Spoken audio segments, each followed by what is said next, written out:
Next వచ్చేసి why should I learn Python. అసలు మనం పైథాన్ అనేది ప్రెజెంట్ ఎందుకు నేర్చుకోవాలి అంటే, సో వరల్డ్‌లో ఇప్పుడు థర్డ్ మోస్ట్ పాపులర్ లాంగ్వేజ్ ఏదైనా ఉంది అంటే అది పైథాన్. ఫస్ట్ విషయానికొస్తే first we are using JavaScript 58.7% అంటే దాదాపు సగానికంటే ఎక్కువ ఇప్పుడు యూజ్ చేస్తున్న ప్రోగ్రామింగ్ లాంగ్వేజెస్‌లో సగానికంటే ఎక్కువ మంది జావా స్క్రిప్ట్‌ని యూజ్ చేస్తున్నారు. And SQL as a database back ఎండ్‌గా మాక్సిమం అందరూ కూడా ఎస్‌క్యూఎల్‌ని యూజ్ చేస్తుంటారు. అండ్ దాని తర్వాత వచ్చేసరికి పైథాన్. సో పైథాన్ అంటే 45% ఆఫ్ మెంబర్స్, తర్వాత Java, C sharp and C plus plus, PHP, CR ఇలాంటి లాంగ్వేజెస్ అన్నీ కూడా ఉన్నాయి. సో అందుకని మనం పైథాన్ నేర్చుకోవాలి. In future Python is going to be a very important language for every one. Java స్క్రిప్ట్ని కూడా దాటేసే ఛాన్స్ ఉన్నది.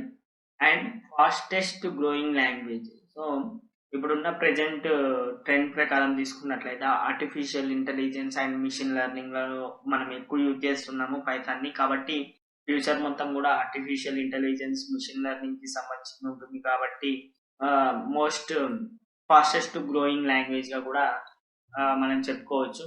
And opens lots of doors and open source. So ఇది ఫ్రీ ఆఫ్ కాస్ట్, ఎటువంటి చార్జెస్ ఉండవు. అండ్ నువ్వు Python నేర్చుకున్నట్లయితే నీకు opportunities అంటే డోర్స్ అనేవి, అంటే ఆపర్చునిటీ డోర్స్ అనేవి ఎక్కువగా ఉంటాయి. అంటే వేరియస్ స్ట్రీమ్స్‌లోకి నువ్వు ఇన్వాల్వ్ అవ్వచ్చు అనమాట. Next big corporate companies prefer Python. Present ఉన్న పెద్ద పెద్ద కంపెనీస్ ఏవైతే ఉన్నాయో, ఐ మీన్ కార్పొరేట్ కంపెనీస్ ఏవైతే ఉన్నాయో అవన్నీ కూడా పైథాన్ యూజ్ చేస్తున్నాయి. ఫర్ ఎగ్జాంపుల్ తీసుకున్నట్లయితే almost most famous OTT platforms అన్నీ కూడా అండ్ వెబ్సైట్స్ అన్నీ కూడా ఈ పైథాన్ యూజ్ చేసి డెవలప్ చేసినారు. నెట్‌ఫ్లిక్స్ లాంటివి. Python is the future. కాబట్టి మనం పైథాన్ నేర్చుకోవాలి. Why should I learn Python అంటే you can say these answers.